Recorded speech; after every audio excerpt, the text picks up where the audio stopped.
Hi everyone, welcome back to the Chase and Parks Golf Podcast. We're in this episode. I'm joined by Ladies European Tour Access Series Pro from Austria, Isabella Holpfer.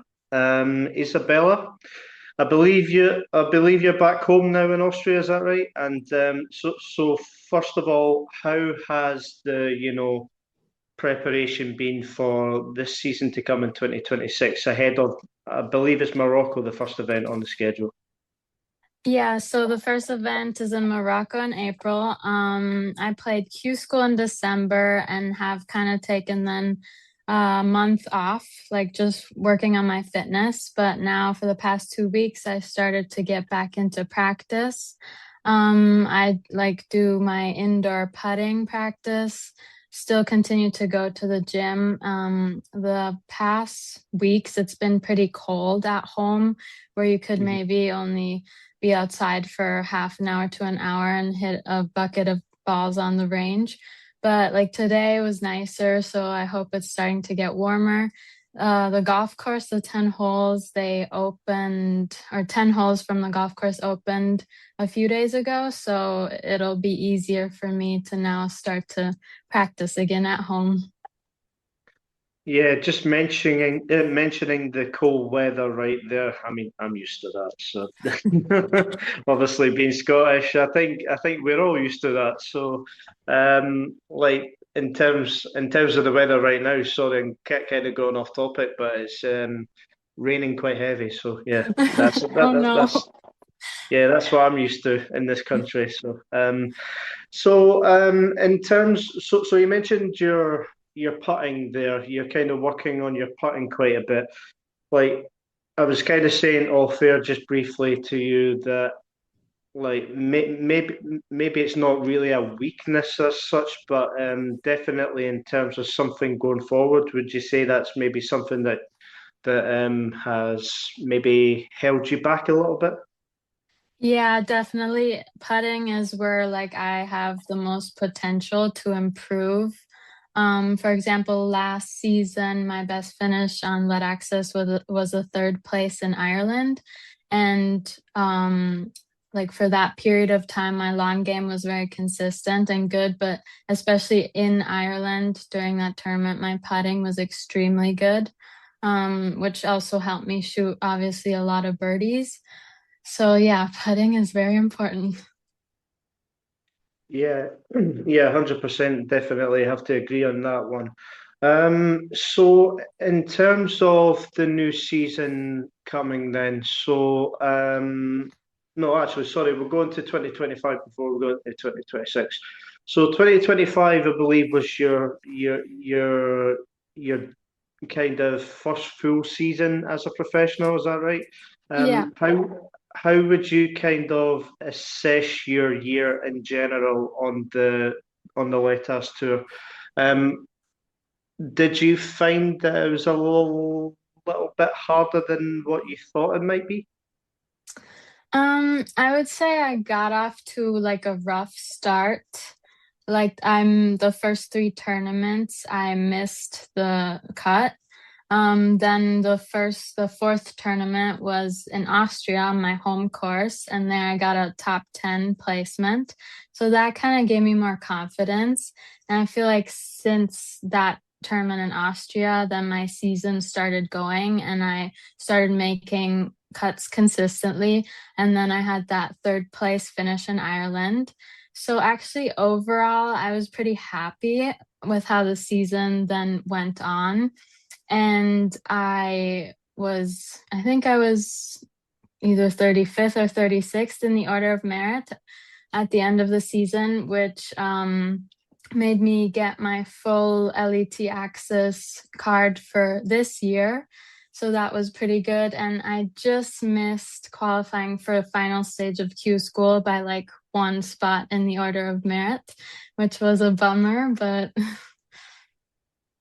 Ouch. That's all I have to say on that one. Like obvious. So in terms of Q school, um, just mentioning there that you missed out by a shot. That like obviously you can take positives from the experience that you went so close, but at the same time, that must have hurt a little bit. Like, well, maybe not a little bit. It must have hurt a lot, to be honest. Like to you know come so close, but come so far.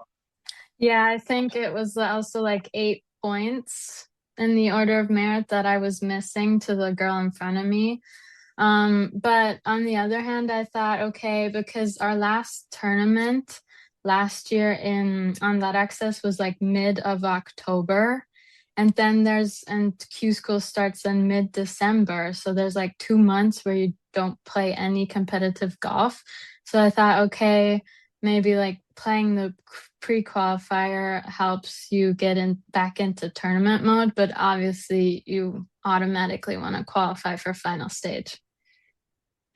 Yeah, definitely. And maybe that near miss in terms of, going into this season might do you the world of good. You gain more experience and what possibly is to come and you never know, maybe this year you could finish in the top seven. So like obviously top seven get ladies European tour cards. So in the long run for you, it might be a good thing. You never know. It's all Yeah, experience. yeah, exactly. So, so you mentioned the event, the Austrian event at Allegria, which is your home course, and you actually represent you represent Allegria. How, in terms of bringing that event onto the LETAS schedule, how proud of a moment was that for you? Like being like so attached to the place. Yeah, like I'm very grateful for their support. When I was younger, I would be in summer down here and take part in summer golf camps. So it's also like a place where I started golfing and just to like see their support for me and also women's golf because I think it was last year it had been 13 years. There was no like professional golf tournament in Austria. So it's nice that like my home club brought one back to Austria. And do you think with the Austrian event being on the schedule, do you think in terms of maybe maybe getting more Austrian prospects through, like, do you think that's a good thing that maybe in the future you could see more Austrian players on the Letas tour and playing the home event? Yeah, that'd be nice. Especially because I feel like golf is not that popular in Austria, especially by the girls. Like, there's not really any younger girls or so, or girls my age in my area that I know that play golf, like on a higher competitive level. So it'd be nice to like grow the game for girls in Austria. Well, obviously, just speaking on Australian golf, Emma Spitz will be the prime example for the Ladies European Tour at the minute. What she's doing on the tour. Um, do you feel like there is a potential to see future stars in Austria? Like obviously they could take inspiration from Emma Spitz.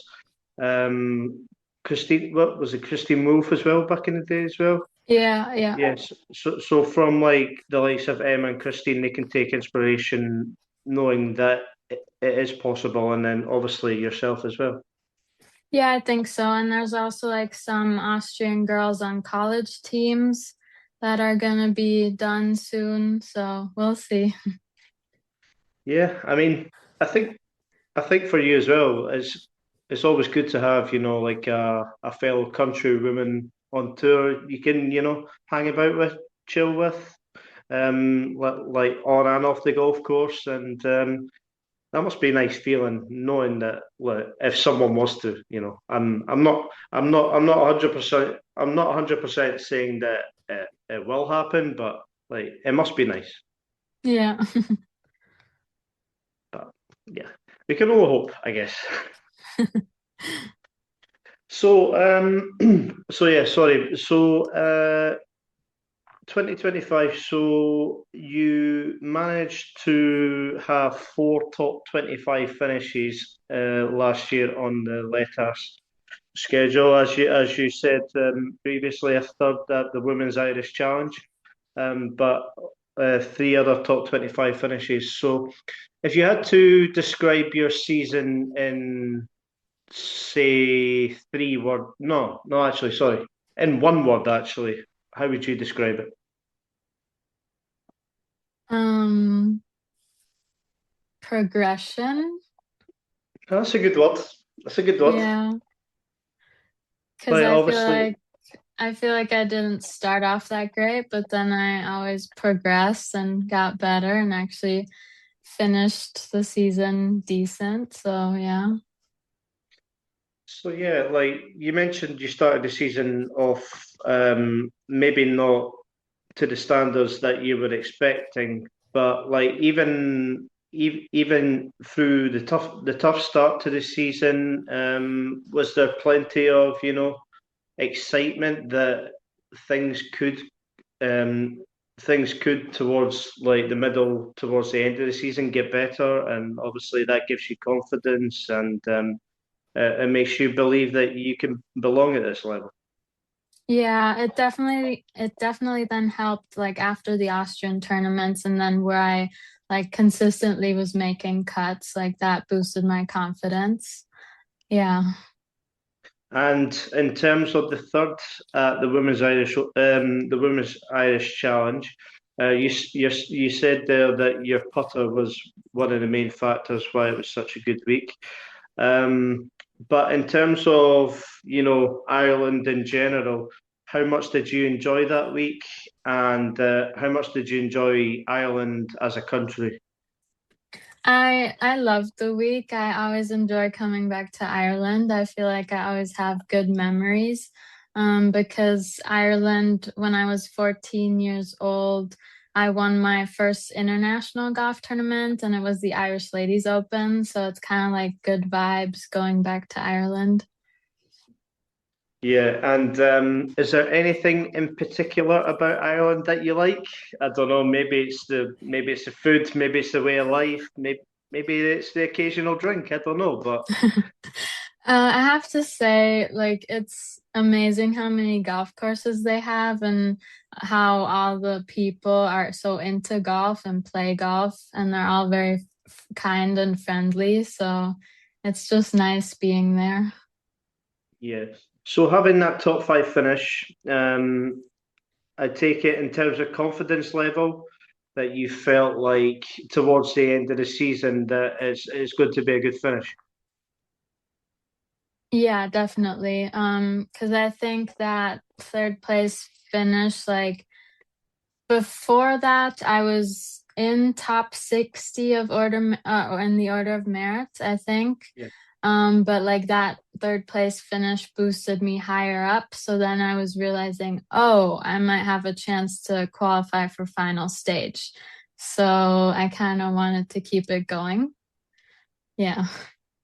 Yeah, and then so like as a whole, like in terms of your ranking, etc., would you say that last season was a respectable season for a debut campaign? Yeah, I'm pretty happy. Yeah. And so I take it the goal for 2026 going forward will be obviously to improve on that. And well, the main goal for you, of course, for anybody on the LETAS Tour will be to finish in the top seven spots for the Ladies European Tour card at the end of the season. Yes, exactly. That's my main goal. And so 2026, obviously you've got the schedule now. I take it you've managed to, pick and choose your schedule, and how much are you looking forward to the season starting in April? I'm excited. I feel like it's going to be a bit different than last year, because like last year, the last tournament was finished in mid of October, and this year it goes until like mid or end of November. So I feel like it might be a bit different. But that could also be good that if you have to play Q school, that you still have like a tournament a few weeks before Q school and it's not a 2 month break. Yeah, I mean, in terms of the scheduling, is there any, place in particular, or is there any country or place in particular, or golf course that maybe that you played last year that you're looking forward to going back to? For sure, Ireland, because I Obviously, like, yeah. for obvious reasons. Um, and then there was one tournament in Spain, the Islantilla Open. That was kind of a nice area. Yeah, nice weather too. Um, What was that, like a holiday destination, basically? Just like, Basically, yeah, because like the hotel was right on the golf course, but it was kind of like a resort area. So, and it was near the beach, so they had like a small bus or so you could take for a 5 minute drive down to the beach. That was nice. I mean, say like the golf doesn't go as great that week. At least you can enjoy the beach and the way of life that the Spanish love to do. So Yeah. plenty of I'm just saying random stuff now, but like put plenty of good food, like I don't know, paella, maybe a little bit of sangria if you're lucky, etc., etc. So Yeah. I mean, that's always good about Spain, I suppose. Well, that and the weather, of course, which is obviously better than the weather right now that you're currently having in Austria. Yeah, exactly. So, what do you think?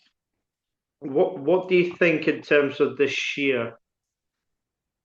In terms of things that you might have learned from last year, what do you think you could do better this year that maybe you found out the hard way last year? Obviously, with it being your debut year, um, do you think that, like, in terms of this year, it's just more about enjoying it more than learning? Yeah, I feel like because I like already have a first or like a full season behind me, I know a lot of the courses, so that can like help me in preparation. That I know like before a certain tournament starts, what kind of shots I need for that course. Um, but also for then preparation, like practice rounds and everything when I'm at the tournament.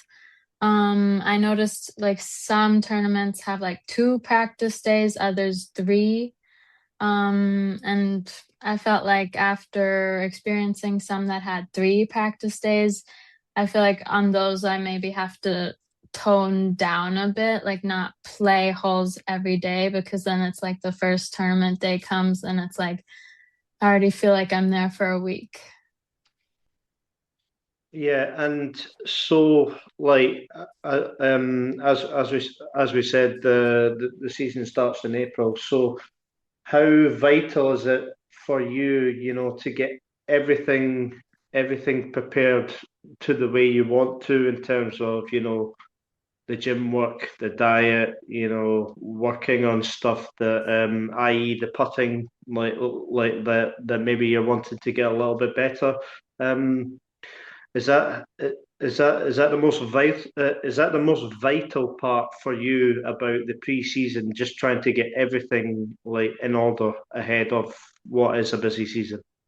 Yeah, and I'm also planning like before the first tournament in Morocco to go a few days to Spain to practice because the course will probably be in a bit better condition there and that I can just get used to like competitive golf. Yeah.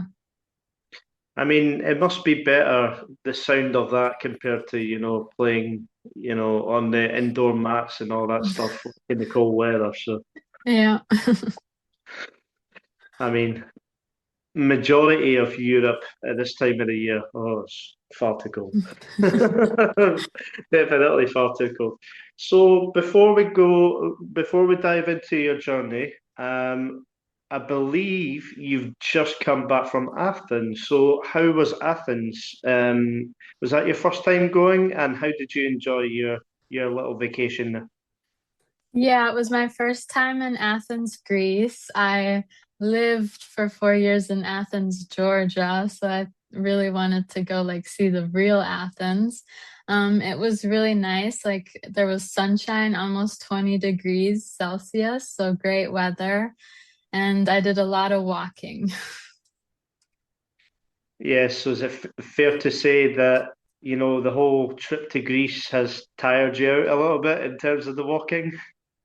Um, I feel like I'm maybe like the first day when I got back because then it was like Super Bowl, so I then stayed up to watch that. So that Monday was rough, but I've recovered. Yes, so is it fair to say that you're a big fan of NFL as well and American football in general, since obviously we'll go into your journey, but you did go to the States for university? Yeah, I'm a huge American football fan, especially the Minnesota Vikings. They're my favorite team. Interesting. Any reason why? I'm just curious, that's all. My mom, she's from Minnesota, and I have family there. And like my grandpa, he was a huge Vikings fan. And when I was 12, it was like my first NFL game that I went to was a Minnesota Vikings game in Minnesota. So So yeah, what would you say about American football? Is your like what do you love? What do you love about the game? I feel like it's just so interesting because at any point, like a huge change can happen. Like if the quarterback throws a ball and it's caught by the defense, like it's an interception and the other team has the ball. And like something can just happen so fast. And so the most important question is, so if a quarterback was to throw you the ball, would you catch it in the end zone? Oh, good question. Depends how. I don't think so. Not at the speed or how they throw the ball. Or would you drop it? Yeah. Oh, you've got to be a little bit confident that you could probably catch the ball. Come on. Maybe if no one's around, but I feel like if you've got defense guys coming after you, it's stressful. Yeah, and then you've got like, 80,000 people watching on as well. Yeah. So in terms of the Super Bowl, how did you enjoy the game, and were you rooting for Seattle or the Patriots? Um, Or no I one, or just watching? So the game was a bit boring, kind of, because Seattle was always ahead and the Patriots never really had a chance to win. Um, like I would have been happy with either teams winning because on the Patriots team, like I like Stefan Diggs. He was a former Minnesota Viking. Yeah. But I'm also like happy for Seattle that they won, but it's also sad because Sam Darnold, he's the Seattle quarterback, and he was last year with the Vikings team, but they didn't re-sign him. Okay. So it's like I'm happy for him because he like had a rough career. He didn't really do much in the first, I don't know, 4 or 5 years of his career. So a lot of people doubted him. So it's nice to see him like succeed. But I'm also like thinking, oh, if he would have stayed with the Vikings, would this have been us? Because the Vikings also have never won a Super Bowl. They've been in 4 Super Bowls, but they've never won one. So yeah. So I'm not going to say that you hate him now for winning a Super Bowl that wasn't at the Minnesota Vikings, but do you hate him? No, well, not him. If then, like the Vikings organization, they already fired one, I think the GM or so, because he didn't want to re-sign him. So yeah, that was a big mistake by the Vikings. It does sound like it. quickly concluding the chat on Athens. What was your favorite? What was your favorite kind of parts about the city of Athens? To go like up to the Acropolis and just see the ruins, that was pretty cool. And you had like a really nice view over the whole city. Um, it was also, I would say we went because it was in January. It's more like off season, but there was still a ton of people there, which was crazy. Yeah, for the Acropolis, is that not like ridiculous amount of queuing? Like you could be there for about 3 hours, like queuing just to get into the Acropolis. Well, yeah, so I knew they opened at 8, so we got there at like quarter after 8, and I was shocked that it was hardly any people. So we then walked in and I got my pictures and saw everything, but like by 9, it was really getting packed and like a ton of like tour guides and groups. Like you couldn't, at like 9 o'clock, you couldn't get any more good pictures. Yeah, so basically what you just said there is go early, get in, get the pictures that you want, then basically go. Yeah. Yeah. There you go, sorted. And then you got the rest of your day in Athens to do whatever you want. So, and in terms of the food, you a fan of the Greek food there? Yeah, I love Greek food. Yeah. What would you say is your favorite Greek food then? I really like moussaka, Okay, yeah. but then like also just like the tzatziki and hummus with bread is so good.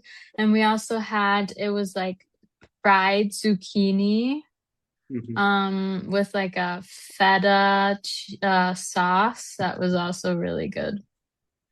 Yeah, I'm completely forgetting that zucchini means something completely different in Britain. I believe it's a courgette, I think, which is the British term for it.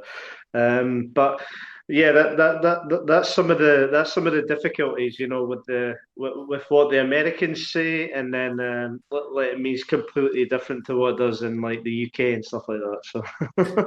Oh, I didn't know that. Yeah, there you go. You learn something new every day as well. So anyway, taking it back to the start for you. So you're from so you're from Vienna, is that right? Yeah. Yeah. So yeah. But you reside in Oberndorf. Yeah, like I was born and raised in Vienna and lived there until I was 13. But then, because of school, like it was tougher to, because I would miss a lot of weeks as an amateur when I was younger and go play tournaments within Europe. And I was going to like a private Catholic school and they were getting strict of me like being gone all the time. So like in Olbendorf, like in 10 minutes from Olbendorf in Stegersbach, there was this high school with a golf program. And then we decided to like move down south so I could attend that school. And my grandparents also live in Albendorf, so Okay. So in terms of Vienna as the city, would that be one of the places in the world that you definitely would recommend, although you're probably being a little bit biased? a visit for sure. Yeah. To live in, I don't know. Like it's definitely worth a visit. It's a really beautiful city with some nice sights, but I don't know if I'd want to live in Vienna. So, like, just say you're trying to sell someone on the possibility to go to Vienna.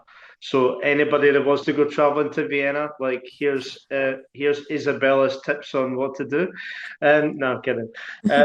But what would you recommend to do, like, in terms of like sightseeing, etc. in Vienna? What's the best parts to go to?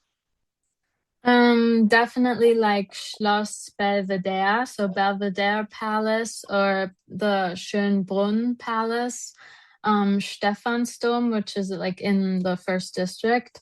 Then there's some like certain good like shopping streets if you're in the mood for shopping, but also like people who are interested in art or specific museums. They have some really nice art museums or yeah.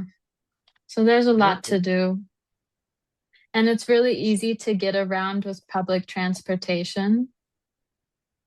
Well, that's always a positive, and then then there's the possibilities of having a schnitzel or whatever. Yeah. Actually, just now that I mentioned that, I don't mean to make you hungry here, but what would you say is your favorite? What would you say is your favorite schnitzel, like out of the ones that you can get? I mean, honestly, I don't really eat schnitzel that often. So Oh, I okay, guess that's a just like surprise. I thought that's what Austrians did. I would say like just a regular one with some like potatoes or so. I thought that's what the Austrians did. Oh, I do apologize. Right, so you went to the University of Georgia.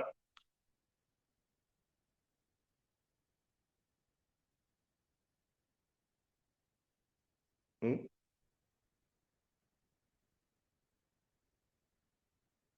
So just to say that the Isabella's screen has just come off. So if it comes on in the next, minute or so, we'll get back to it. But yeah, for the time being, this year, like in terms of the start to this year, has been good, and like please do continue to support the podcast, etc. When it does like when it does come down to the downloads and the viewing figures for the show. Yeah, also please do download the episodes via Podbean, Apple Podcasts, and Spotify. In the time being, while I was doing all that spiel, while Isabella was getting her phone fixed back up, Isabella, welcome back. Sorry about that. No, that's okay. I was just kind of chatting a whole load of rubbish while hopefully you got your phone fixed. But here you are. So I was saying you went to the University of Georgia. Was that always a goal for you to, go to the States to study while also getting the chance to play golf still? Yeah, like I remember when I was 12 years old, I had that goal of like getting a full scholarship to go to the US and study, but also play college golf. Yeah, and in terms of the University of Georgia, what was like how grateful are you for what they did for you, like in terms of like just looking at some of your junior successes, etc. It does seem like you had a very good time there in Georgia. So, like while I was being recruited and like I hadn't signed anywhere, I visited 9 different universities, and like in the Nice. end, yeah. And in the end, like I liked Georgia the most, because like they had great practice facilities. The golf course was near campus. I really liked campus, and like they also had a good football team. And like I'm really grateful that I got a full scholarship and like basically free education, because I know like a lot of Americans, they graduate with a lot of student debt. Um, and I really liked campus and like the whole like university experience, and my classes I also enjoyed a lot. But like golf wise, I didn't have the best experience. So yeah. I mean, yeah, there's always ways to enjoy university. In terms of like even if the golf isn't going so good, I suppose, but like at the end of the day, you're there to still play golf, and it must be frustrating for you, like round about that time, like by your own admission, I guess. Yeah, it wasn't easy because like my swing coach and everything was at home, and like our college coach, he couldn't really help us with technical stuff. And there was also not like a few schools, they have like then maybe a other golf professional that could help you or so, but we didn't have that.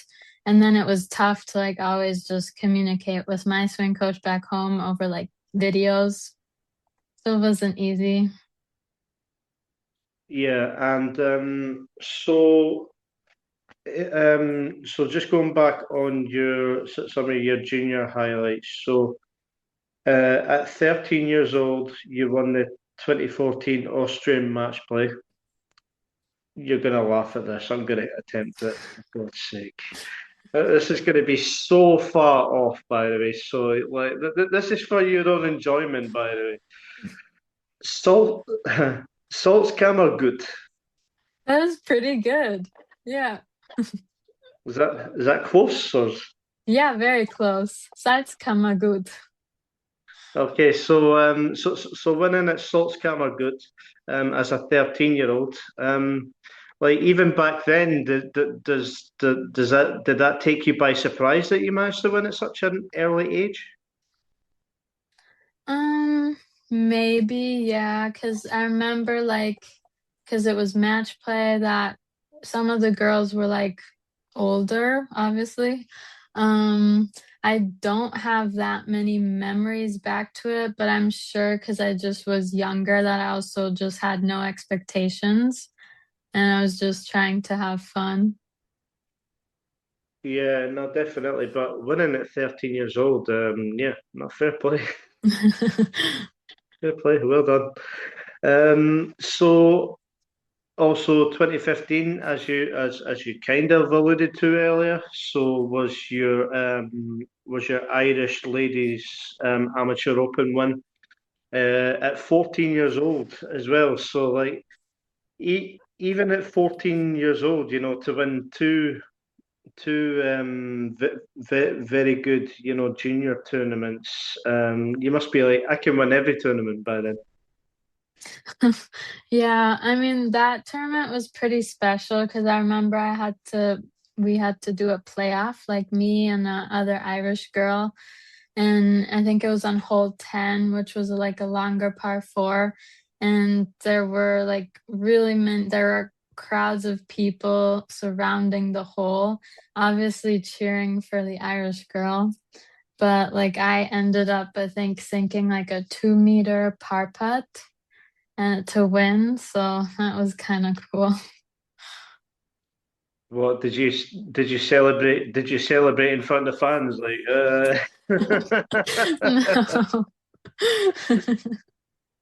I mean, to be fair, even as a 14-year-old, getting, you know, everybody not wanting you to win, just be like, yeah, I won. Sorry, thank you. Yeah. So you participated in two Junior Vagliano trophies for Team Europe. 2015 was the first one. 2017 was the second one. You were part of the winning team on both occasions. How special were them experiences? Round about that time, playing for Team Europe. It was a pretty fun event also because I was like on the junior one, so we were under 16, but there was like just the Vagliano Trophy for like the older amateur players. And I think it was the first year, like on the older one, I think it was the like Leona McGuire, maybe her Mhm. sister too, Linnea Strom, Celine Boutier. And like it's kind of cool, like if you think back at it, that I basically played in the same event as some of them who are on the LPGA tour now. And to be a part of the winning team twice must be extra special. Yeah, that was fun. What one was your favourite though, 2015 or 2017? So I presume for the Junior Vagliano, like just like the normal Solheim and the Ryder Cups, one would have been in Europe, one would have been in America, I presume. I think the second one was in Italy. Hmm. And I had a really great time there. Like the team was fun. It was nice weather. So I would say the second one was more fun. I mean, yeah, even back then. I mean, in terms of the food, we keep going on about food here, but like, doesn't get much better than Italian, does it? So, Yeah. plenty pizza, plenty pasta, sorted. So you would participate for Team Austria in three European Girls Team Championships, 2015, 2016, 2017, while also participating in five European Ladies Team Championships. So obviously, round about that time, playing against some of the best amateur players in the world for your country in that team setting. 2019, 2021, 2022, 2023, and 2024. So in terms of the five appearances for Austria at the European Ladies Team Championships, just how special were them moments for you, obviously representing your country of Austria? Yeah, I would say it was nice, especially like the ones where I was at college, like to see my friends on the national team again. Because I feel like before college, you would see them more often playing tournaments, but then once you're at college, you're actually only home for basically 2 months. So it was nice to like catch up with them.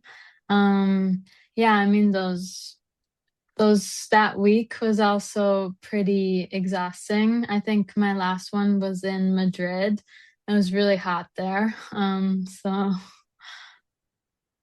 Yeah, and I mean to represent Austria on one or two occasions is obviously a very special occasion, but you know to do it five times, well done. Like I mean, you know to play consistently. To play consistently well, to be on the team for five occasions, yeah, got to give you a round of applause for that because that's fantastic. thank you. But like obviously representing Austria is always going to be special for you, but I can't imagine it getting more special than you know to be selected for the 2022 Espirito Santo Trophy at Le Golf National. It was Le Golf National, wasn't it? Yeah, but there was a second course too, because I remember it was like 2 days on Le Golf National and 2 days on, I think, San Lenom, something. I can't remember. But to be selected in 2022 for the World Amateur Team Championships, that must have that must have been extra special for you. And I imagine, were you in the same team as Emma by any chance? No, she had played the years before me. She Oh, wasn't okay. playing that year, no. That's a shame. Yeah. That's a shame. Could have gone on about it. No, but like in terms of an experience, that must be one of the best experiences for you, like in your amateur career. I can only imagine, like you know, as I just said there, to represent Austria is must be a very proud feeling. But you know, to represent them on the world stage, it doesn't get much bigger, does it? No, yeah, it was pretty cool just to like see golfers from all over the world come to Paris and compete.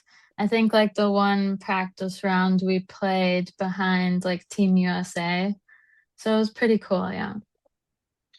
And like even though you're going to battle against all these countries, etc., even round about that time, like when you're stepping, you know, shoulder to shoulder with some of the best amateur players in the world, where you're like, oh, hi there. Oh, like, did you ever get starstruck or Um, not really? Probably not. Probably not really. no. Yeah, but probably not really at the amateur level. Maybe if you were like, you know, to rock up beside, you know, Nelly Calder or whoever, but Yeah, exactly. Like, I mean, obviously I know that like the players were good or so, but it's not like, oh my gosh, that player is there right now, you know? yeah, it's not like it's Gino right now or Yeah. Nelly Calder, Charlie Hull or whoever. So Yeah, exactly. So, just what I kind of mentioned Charlie Hill there, like, just say, like, you were to bump into Charlie Hill at any point, would you be like, all right, that's Charlie Hill. That's Charlie Hill. Would you be like starstruck? Or? Oh yeah, I also like her as a player, and actually, um, I think I was still in college. I played the final qualifier for the AIG Women's Open in Scotland. And we went to like, I don't know, I probably won't pronounce this correctly, but we went to Guln, like the old clubhouse. Gillen, Yeah. Gillen. And suddenly, like Charlie Hull and her caddy, they like sit next to us, and Laura Davies is there too. I was like, oh my gosh. Yeah, all these star power names. Yeah. Yeah, I mean, like, sorry, before we get back into it, like, was it freezing cold there as well? Yes. Yeah. And it was like, I think August. Welcome to Scotland. Yeah. This is what you see for like 9 months of the year. Yeah, well done. Um, so yeah, no, like, do you have many memories from your time at Le Golf National? Like in terms of the golf course, like it's known for being one of the toughest golf courses in Europe. Anyway, that's for sure. Did you feel like that as well that week? Yeah. I feel like especially the last three holes were tough. Yeah, I think it's the iconic 18th where it's kind of like an island.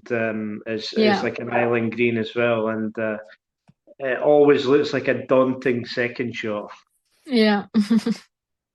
Especially if you just get like maybe a millimeter wrong, you could be on for a birdie and then you could be on for the next. You could be on for like a seven or an eight. It's just that kind of hole. Like, Yeah. do, do you remember much from that second shot at 18 where you're like, oh shit, this is like a this is like a very difficult second shot. Well, I just remember like I think coming on to 15, like I just already started to get nervous again. So you did get nervous, yeah. Yeah. Was that one of your most nervous second shots? Just knowing well, maybe not what's at stake, but like it's this hole. You've got this vision of this hole that's notoriously difficult. The nerves start to shake now. Like, Yeah, I wouldn't say like the most nervous, but definitely nervous. And then like once you make it, you're like you can breathe and relax and you're fine. so just breathe. Yeah. Did you do any like breathing techniques going down to hit your second shot? You're like, just breathe. Just breathe. Try to. It's just a golf. It's just a golf shot. It's just a Yeah. golf hole. Just breathe. Basically. Yeah. Okay. Right, there you go.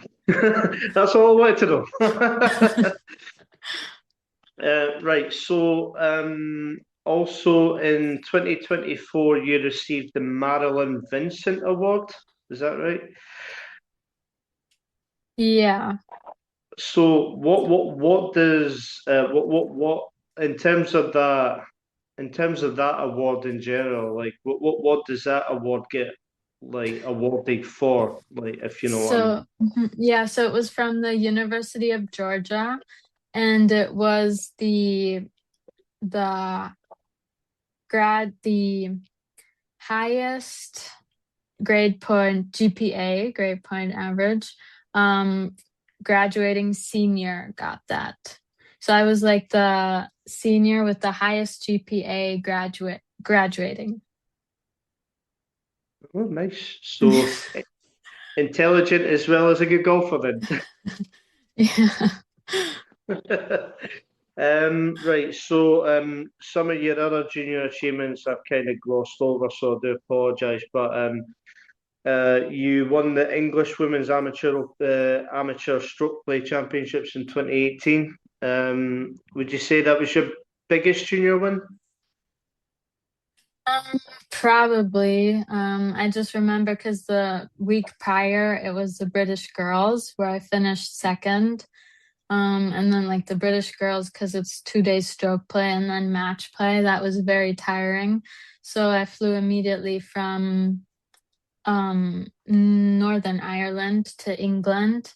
And I had like no expectations going into the English ladies. I was just really tired. I just remember the course was pretty narrow. But I was playing really well, and people were, because I think I won with a pretty big margin to the second place. I think it was like maybe 8 strokes or so. People were saying, "Oh, I was playing a different golf course or so." It must be good. It must be good to hear that, though. You must be playing a different golf course, Yeah. especially with a big stroke league. Sorry, a big stroke lead. Going down the fairways, just got a little bit of an extra swagger, Yeah. a little bit of a swagger in the walk coming down the fairway. Come and catch me if you can, kind of thing. Yeah.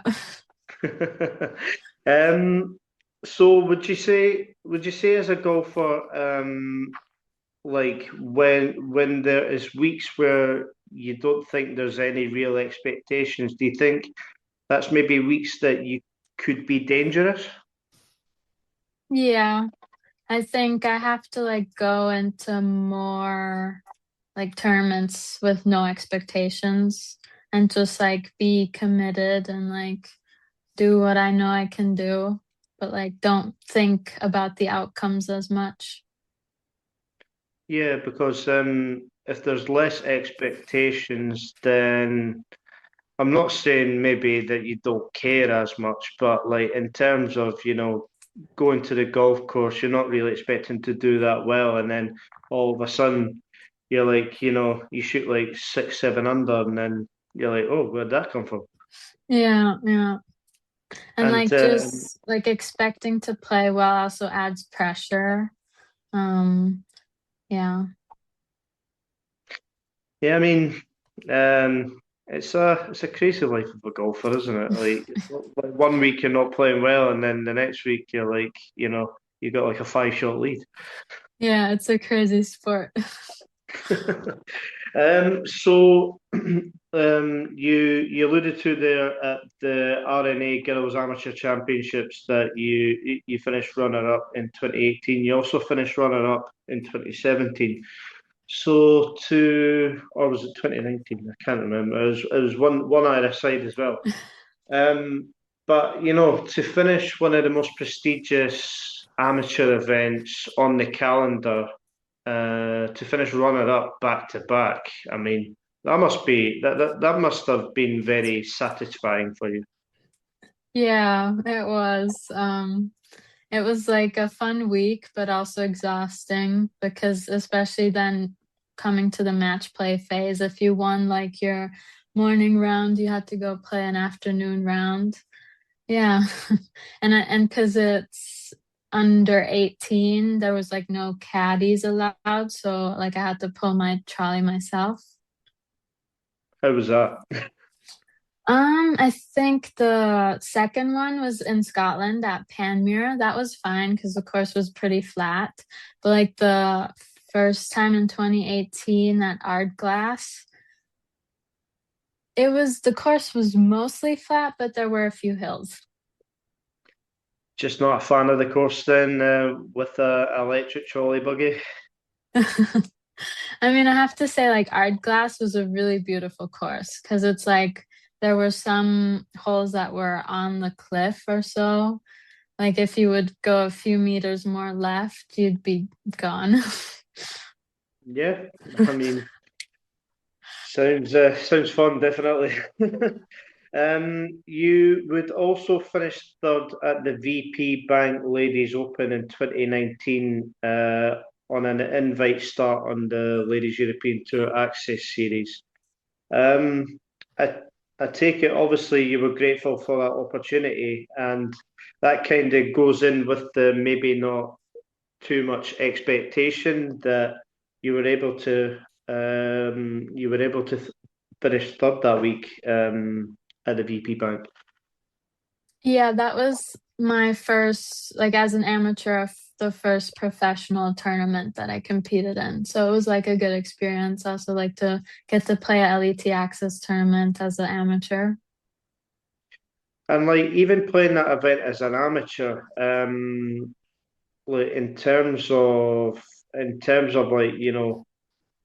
playing against some of the top pros on that tour, like what experiences do you think you took away from that? Um, Definitely like that I can compete at that level. Um, I think one round I played with a girl from England, and she like plays like last year she played a few Let Access events, but also some LET events. So it's kind of cool to like see players from back then on the tour, and I'm there now too. Wait, who was that out of curiosity? It was Haley Davis. Okay. Oh, nice.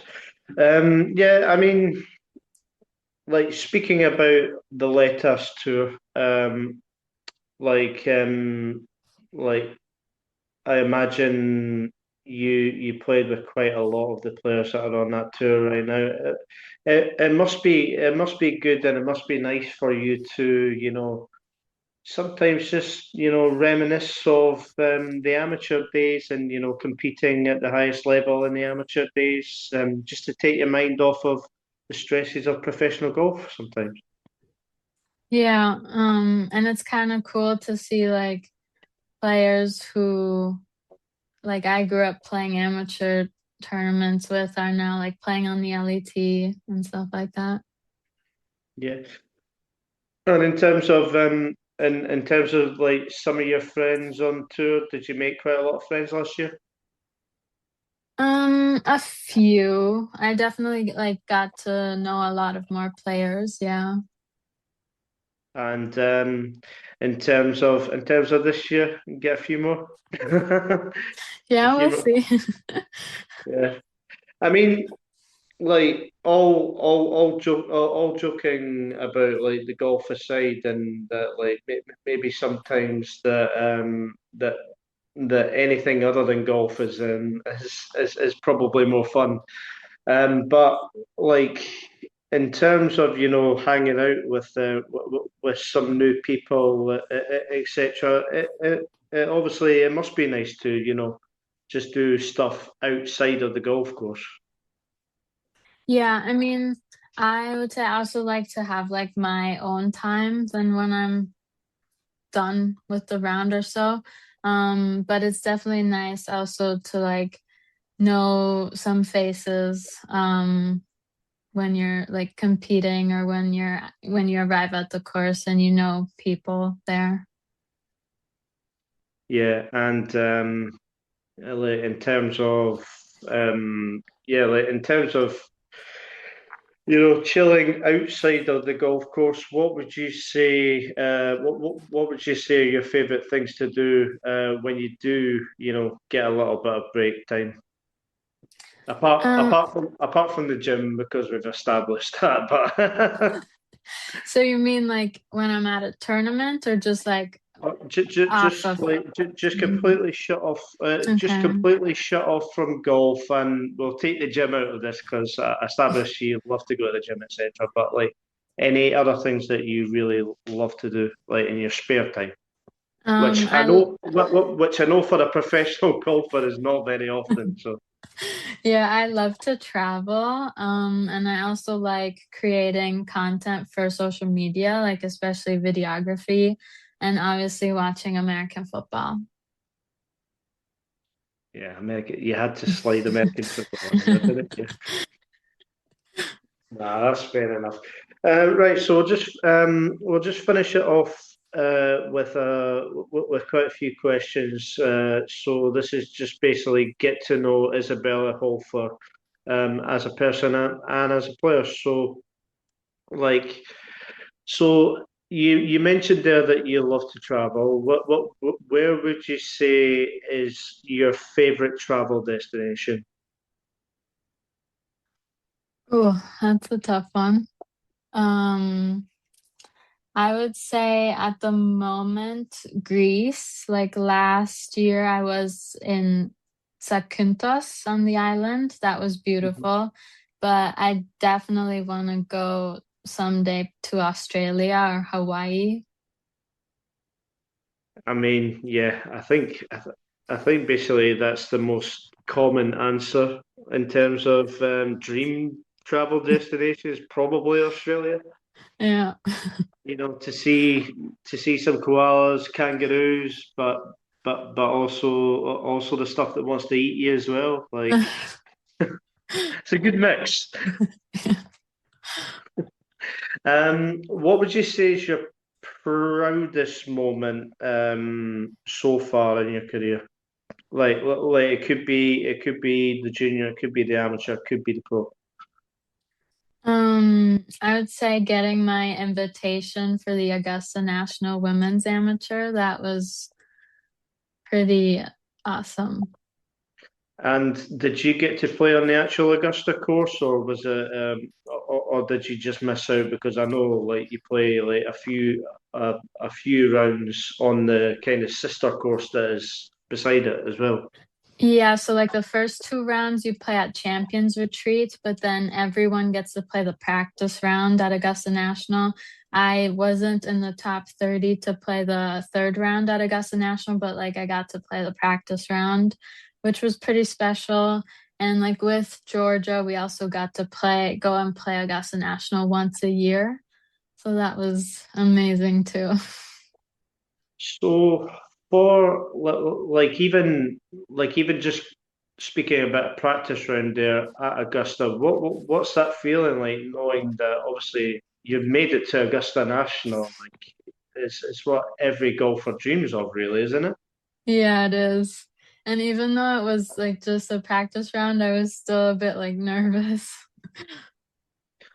Yeah, and for that week at the Augusta National Women's Amateur Championship, did you have much support come with you, like family, friends, stuff like that? So my parents were there, and unfortunately, because it was in 2021, they had limited the tickets from, I think usually you get eight to three. So like my family from Minnesota, they couldn't come, but like my parents were there, and then also one of my college teammates, she came for one day. Feels feels special, college teammate. Yeah. So like in terms of in terms of you as a person, how would you describe yourself as a person, like on and off the golf course? I would say on the golf course, I'm very neutral. Like I don't get overly excited about sinking a birdie putt, but I also don't get totally upset about a bad shot. So Hmm. pretty calm and neutral. Yeah. Um, Off the course, maybe like strangers would say I'm shy or so, but I feel like around friends or like people that know me, I'm a bit more extroverted. And also like if it's about American football, then I'm completely different because then I'm like yelling and jumping around. Yeah, so what, a party animal with your friends and family? No, not totally. Okay, but would it be fair to say that you're definitely probably more introverted than extroverted? Yeah, for sure. Oh, that's fair. Like everyone can be like that as well. So no, that's fair enough. In terms of like music, what kind of genre of music do you love? I like pop music, but I also like EDM or like DJ stuff. So you're a party animal. So we get Isabella to the house parties on the DJ decks, and we'll see how it goes. Have you ever tried? Have you ever tried that, by the way? Sorry, that sounds like a random question, but have you ever tried like the DJ decks and stuff? Um, so because for the past few years, like summers, I've seen Tiesto twice, and last year I was in Ibiza at Ushuaia and saw like Dimitri Vegas and like Mike. And then I Hmm. actually got like a beginner DJ set because I kind of Did want you? to learn. Yeah, I want to learn. You just don't have the time. No, and it's honestly not that easy. Is it not? Is it difficult? I think it's a bit difficult. Like I had to watch a few YouTube videos. Like I feel like to find two songs or like two beats that match good, like that's Yeah, is it not like that? Is it not not, like scratching? Like, yeah, yeah. yeah, I mean, they all make it sound like DJing is quite easy, but I probably have to agree with you. It probably isn't as easy as it looks. So. I think once like you know it or so, it's probably easy, but like if you're a complete beginner, I think the start is a bit difficult. So growing up in terms of sports, was there any sports that in particular that you played or were an oh, sorry, avid watcher of? Like obviously you mentioned American football, etc. But like, what were there any others for you? I used to do horseback riding when I was younger and tennis and some badminton. But like eventually then I had to decide when I was younger if I would do like summer camp doing horseback riding or golf, and then I chose golf. So then I stopped with the other sports and just focused on golf. So would you say that horseback riding was maybe the main love, like outside of golf that maybe you could have done? Um, I think like my mom, she loves horses, and that's like how I got started a bit with horseback riding. But I don't think like I would have done it very good. Fair enough. Yeah, like I think it's better I stuck with golf. Yeah, okay. And in terms of tennis, any good or just a hobby? Just a hobby. I feel like now, maybe looking back at it, I would have maybe liked to do that a bit longer. But yeah, Have you tried the whole, paddle slash pickleball not craze, all that yet. stuff? No, not Is yet. that something, is that something maybe that will interest you if you got started? Yeah, definitely. 'Cause it seems pretty popular on tour. Oh, really?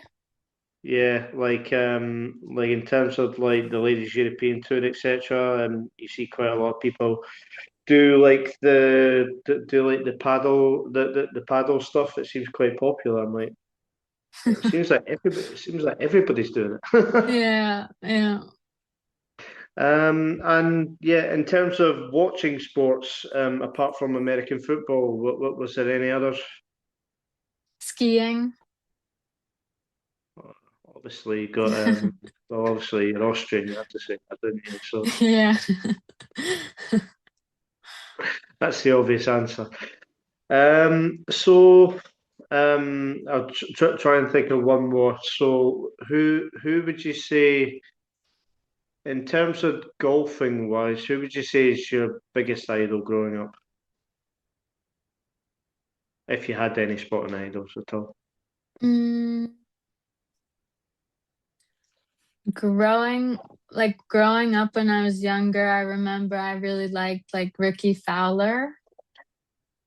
Well, just because he had like orange t-shirt and orange cap and orange pants. Well, I remember like for school, I had to do like some project and I did it about the golf boys because they were like in a band or so. Um, but now I'd have to say like I really like Charlie Hall. Yeah, I was gonna say you didn't dress up as Ricky Fowler, did you? Or try to No, dress up as Ricky Fowler? no. Just like orange everything and stand out a little bit. We'll finish with the last question. What would you say is your favourite thing about Austria, since you're a proud Austrian? I would say like the landscape is really pretty. Like there's a lot of mountains, and especially like if you drive more west, and then also like now when there's snow on the mountains, like that's really pretty. Nice. I do need to get to Austria, to be honest. It's a country I've never been to. Um, Maybe one day we'll get there. Yeah. Right, so I will end it here. Isabel will I don't know why I'm struggling to get my words out now. Craig, head in the game. Right, sorry. Isabella, thank you for coming on. Wish you all the best for 2026, and I imagine you will be hoping for fingers crossed with a win on the LETAS this year, and fingers crossed that potentially in 2027 we'll see you on the Ladies European Tour. Yeah, maybe. Thank you so much for having me. That's okay. Pleasure, and yeah, enjoy the rest of your day. And I'll definitely keep an eye on your progress anyway when the season starts. And yeah, all the best. Thank you. Thank you. Thank you. Bye. Bye. See you later.